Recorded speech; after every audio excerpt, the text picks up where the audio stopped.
Une des caractéristiques premières, incorruptibles de Christ était son union avec Dieu comme son Père. Une bien simple déclaration. Mais oh, quelle densité! Dieu, son Père. Nous savons que bien souvent il employait ce mot de Père. Il disait ainsi, mon Père est le Père et moi. Ses ennemis voyaient ce que cela signifiait. Il n'était pas lent à comprendre que c'était une hérésie et un blasphème.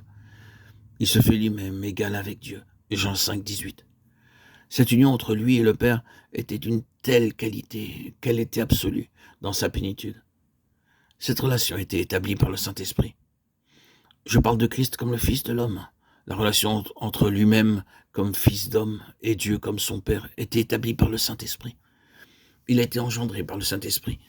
Dans son service, il recevait l'onction du Saint-Esprit. Sa marche était par l'Esprit.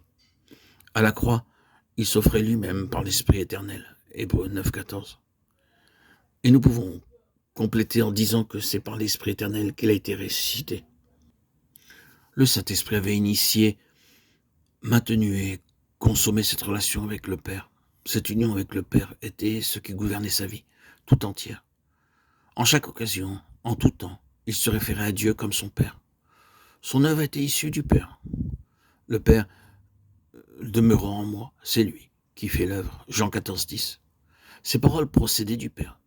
La parole que vous entendez n'est pas de moi, mais du Père qui m'a envoyé. Jean 14, 24. Vous êtes bien au courant de tout cela? Tout pour lui venait du Père, par le moyen de cette union. Et cette union a été l'objet de tous ces conflits dans sa vie. Elle était la cible même de toutes les attaques et de tous les assauts de l'ennemi.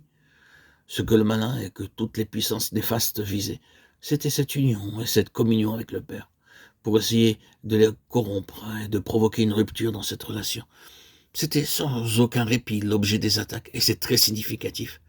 Si un ennemi concentre toute son attention et toutes ses ressources sur un domaine particulier, il est clair qu'il le considère comme la pierre maîtresse de tout l'édifice.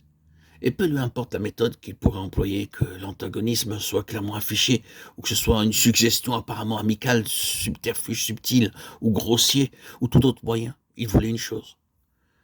Si seulement je pouvais mettre quelque chose entre le Père et le Fils.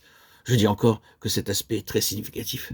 Cette union, cette relation était l'explication de toutes ses souffrances et de ses épreuves tout au long de sa vie, que ce soit par la considération avec de merveilleuses propositions, des menaces ou par la présentation de la sombre souffrance, l'angoisse affreuse de la croix. Est-ce qu'il allait considérer tout cela? Violerait-il le principe de cette union? La conserver et y adhérer n'a pas été une petite chose pour lui. Pour cette seule chose, le prix le plus terrible que jamais homme ait dû payer dans l'histoire de cet univers a été payé. Oh, le coup de ce moment sombre de la croix, quand tout son univers semblait s'être écroulé.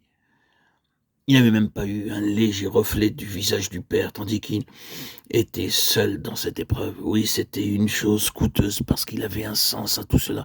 Il y avait quelque chose d'infiniment grand dans cette union. Il n'y avait rien de superficiel dans tout cela. Quelque chose d'indicible et d'immensément grand dépendait de cela.